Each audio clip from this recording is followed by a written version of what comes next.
பழைய சாதத்தை சாப்பிடுவதால் எந்த நோய் நொடியும் அண்டாது.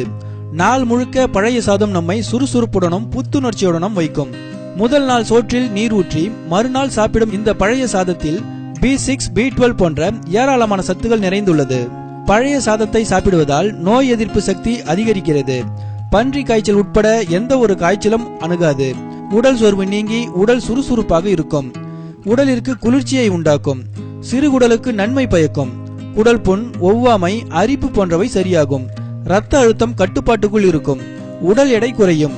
காலையில் சாப்பிடும் பழைய சாதத்தால் நண்பகல் வரை வேறு எந்த உணவையும் தேடாது.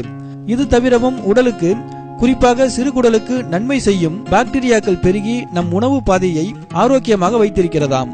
பழைய சாதத்தை சாப்பிடுவதையே அநாகரிகமாக நினைக்கும் இன்றைய இளைய தலைமுறை பிள்ளைகளுக்கு பழைய சாதத்தின் மகிமை தெரிவதில்லை. பீட்சா, பர்கர், பொரித்த உணவுகள் மோசமான உணவுகள் என்று உடலிற்கு தீங்கான விஷயங்களுக்கு காசு கொடுக்கும் பிள்ளைகளுக்கு பழைய சோற்றின் மகிமையை பெற்றோர்கள் சொல்லி வளர்க்க வேண்டும். நம் முன்னோர்கள் சொன்னதும் செய்ததும் பல உள்ளர்த்தங்களில் என்பதை புரிந்து கொள்ள வேண்டும். நம் சமையல் அறையில் உள்ள அஞ்சரை பெட்டிகளில் வியத்தகு விஷயங்கள் இருக்கின்றன.